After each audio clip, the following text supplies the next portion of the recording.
Hi friends, welcome back. In today's video, I'm going to do a final flip through of my sister's custom planner for 2024. If you're new here, making a custom planner for my sister has become a bit of a tradition over the last few years, and this year I decided to switch things up from a standard A5 size notebook to using one of my traveler's notebook covers with a customized TN insert. I had so much fun putting this together. I gave myself about a month to slowly pull this insert together, and I'm really excited to show you the final product, wrap it all up, and give it to her in a few days. Before we begin, I wanted to take a quick moment to thank you for spending time with me today, and I invite you to grab a tea, coffee, or your favorite cozy beverage. I am making my way through a coffee with a bit of milk in my Christmas movie mug that my sister gave me last year at the end of the season, and I have patiently waited a whole year to break into this cup, so let's get into it. Okay, in case you're curious about how I decided what inserts to put into this book, I will link the intro video that explains my thought process for putting together this planner for my sister, and a check-in that I did a few weeks ago to show my progress. In the end, there are 3 inserts in here. We've got a monthly insert, which is where I put most of my effort into customizing. Then we have the half-month weekly inserts, and this is the horizontal layout. So we've got the week on one side and then notes pages on the other side. And then we have a blank notebook that I have called a worry journal, which I will explain at the end. So we'll go through the monthly insert first. This is a grid insert. I would have been happy to go with a grid or a dot grid, but I wanted to work with inserts that I already had at home. And this is the cover. I decorated it with a little bit of scrap paper and some of my favorite washi tapes. This is MT William Morris collaboration, and then this is just a plain gold MT washi tape. So this is what the inside cover looks like. Just covered this side with more of that MT William Morris washi tape. And then I just put her name on the front cover. Then we have the year at a glance for 2024. This one was a fun one to put together, but it is done and I am so glad. I used my Pilot Metropolitan, and the ink is Platinum Carbon Black. I love this ink because I was able to write everything out first, and then I was able to highlight the different headings and the days in the month without worrying about smudging. So highly recommend this ink if you need something that is a little more waterproof. So this is January. And then I tried to match the colors of the day with the overall theme. So January ended up being blue.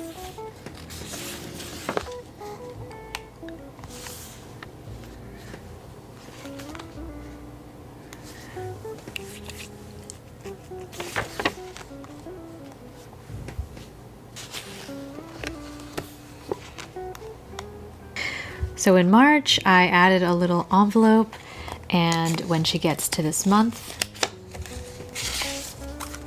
I put a little hide and seek activity page for her or her kids to play with.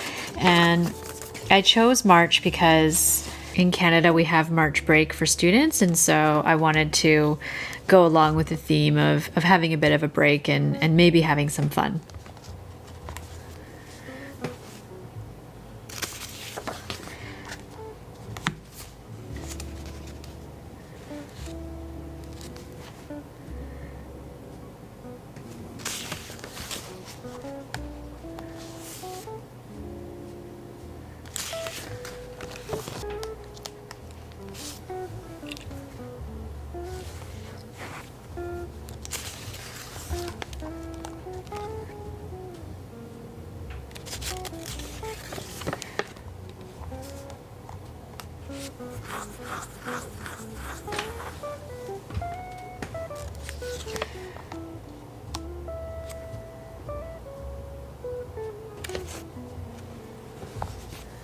shout out to someone in my comments who noticed that I had put June in here and then I accidentally did June again for July. So luckily this was a relatively easy fix, but thank you to the person who noticed it, because if I didn't get a chance to fix it before I gave it to my sister, I'm sure I would have not heard the end of it and I would have been teased for an entire year for getting that wrong. So thank you.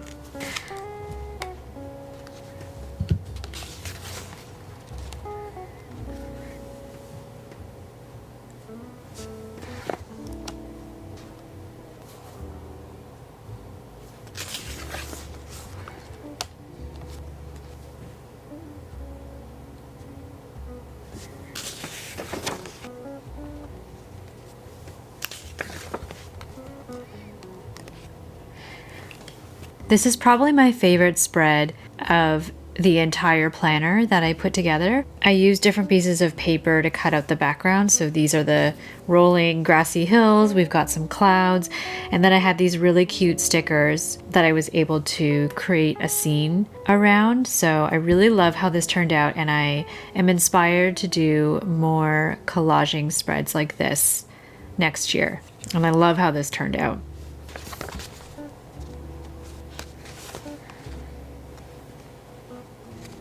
In November, I thought I would put another little surprise envelope. So in this one, I have a make a paper terrarium activity. And I've got a bunch of the terrarium pieces cut out in here. So they're all pre-cut, and it's basically a little scene.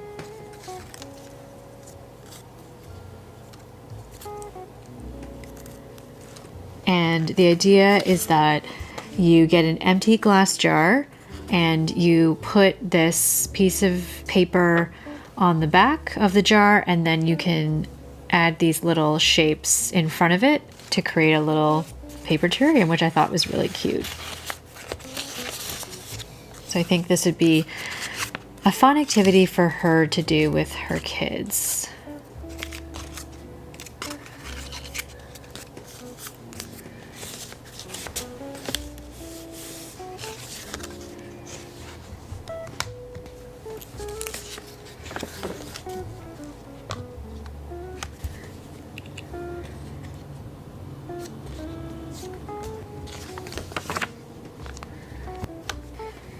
So that's the end of the monthly insert. I decided to keep the remaining pages blank so she can just use them as notes. That's the back cover. And then I didn't do anything to this weekly insert, mostly because I'm not entirely sure if she sees herself using this weekly view. I think based on previous years, she will, because she doesn't need a lot of room for her weeks. But she did mention that she does like to have extra space to take notes. So I'm going to leave it up to her if she wants to use this. This is the half year that goes up until the end of June. And then this is the July second half of the year. I had thought about putting in some special dates in here so that when she got to that week, she would have a fun little reminder. But just in case she doesn't like this insert or think she'll use it, I thought I would leave it blank so that we could possibly give it to someone else if they would find it useful instead. So I did decide to leave that blank in the end.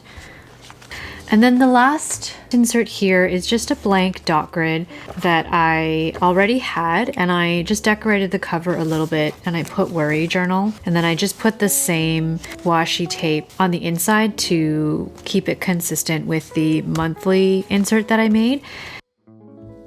My thought was that as soon as a worry pops in your head, note it down so that it is written somewhere. Hopefully it can leave your mind because you've got it down on paper, and tell yourself that you're going to worry about it later. And then dedicate, say, half an hour a day or an hour a day, open it up, and then give yourself that hour to give into that worry. Using a worry journal in this way reminds me of a thought stopping technique which is a really simple way to interrupt persistent or really negative thought patterns, which was something that I was struggling a lot with. The original thought stopping technique usually involves something like a really abrupt interruption, like yelling stop in your head, or I've seen some people wear a rubber band around their wrist and snapping it when they want to interrupt their thought spirals. It's not really meant to cure these thoughts, but it can help reduce them, especially if you find yourself in a freeze state. Personally, I'm a journaler, and so I prefer writing my persistent negative thoughts down in a journal because doing this allows me to return to them on my own, or it's something that I can bring to my therapist and we can work through that together. So I've actually included a reference to thought stopping in this video's description. In this article that I've shared, the context is using it for managing social anxiety symptoms. I always try to include either the original source for whatever I'm talking about or a recent one. So in this case, I went for a current and relevant source, but the thought stopping technique has been around for a while. And so with the worry journal, the act of writing it down and forcing myself to process it and think about it later, it was actually really nice to come back to it and realize that I didn't feel those thoughts as strongly as I did in the moment that I was writing it. I still keep my own worry journal in my desk in case I catch myself in a negative thought spiral. It's kind of like a comfort for me at this point that it's my first line of defense when I start to feel paralyzed and I feel like I need to take some kind of action to start to get myself out of the state that I'm in. But I'm not reaching for my worry journal as much as I used to because I've created a whole system of planners and journals that achieve a similar purpose. So I am doing a lot of regular reflecting and I am working on my self-awareness to the point where I'm not finding myself in those negative worry spirals as much as I used to be. But at least if I do find myself in that situation, it's really comforting to know that I have something that I can do to work through it. And it is nice to reflect on what was bothering me in the past because it helps me see how much I've grown, or it tells me that there are still some things that I continue to struggle with and that I could put more effort into working on.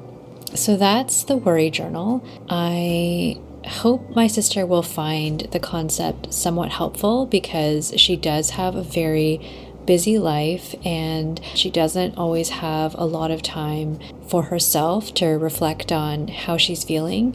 I'm hoping that this will be a very low effort way to help her out in those moments where she might be feeling overwhelmed. And if not, she can use it as a plain notebook and take notes if she runs out of space in her other inserts. I hope you enjoyed that flip through. Now I am going to wrap this up and get it ready to give to her in a few days. Even though I got this traveler's notebook cover many years ago, of course I saved all of the packaging and luckily I was able to find it. I'm gonna try to see if I can fit this into the original packaging before I wrap it up. And this was inspired by all of the Baumkuchen unboxings that I've watched, where if you order from their Truly Yours customization service and buy a new traveler's notebook cover, they will wrap it all up for you so that you can have that experience of opening up your brand new traveler's notebook that has been customized for you. So I don't know if this is gonna fit because this is pretty thick, but we're gonna give it a try. I guess let's just give it a try and see what happens. And it's been so many years that I don't remember exactly how this is packaged, but I will give it a shot. So this was the bag that it came into. So let's first see if it fits in here.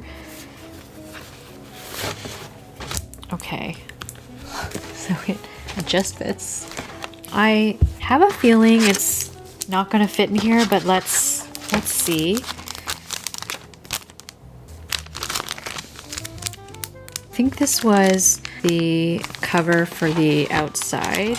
So let's, maybe it's like this.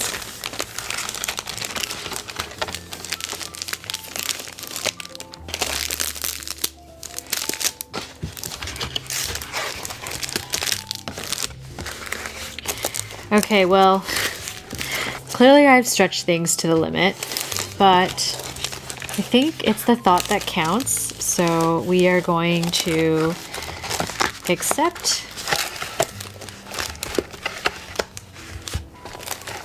So that didn't work.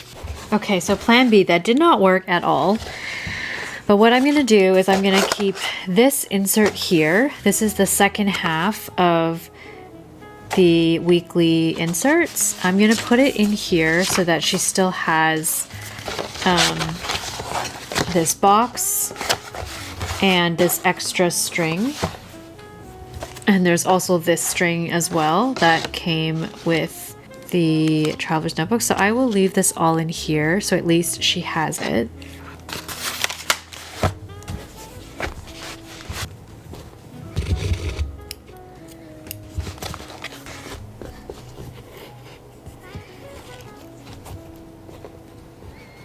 I'm going to use some of the leftover tissue paper that I got from a Yoseka stationery order that I have been saving. I have this brown paper bag from another order. I think this will work really nicely.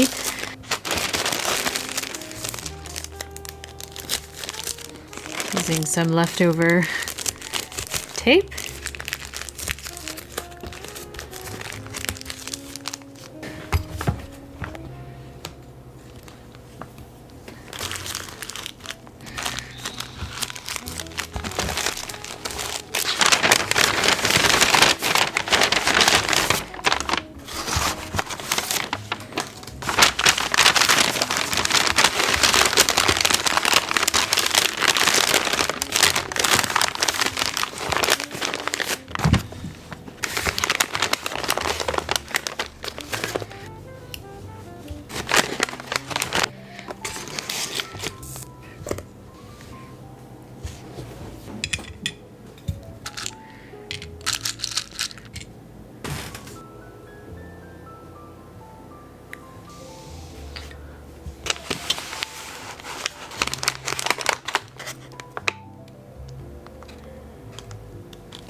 All right, well, if you're still here, thank you so much for watching. I hope you enjoyed the flip through of my sister's custom TN planner for 2024.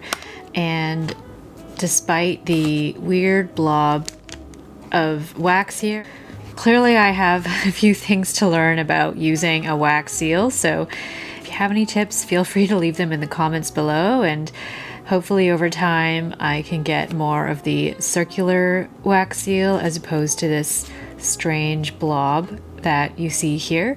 Overall, I'm really happy with how this turned out. I hope she loves it. And if you have any questions about my process or any of the materials I used, let me know in the comments down below and I will respond as soon as possible.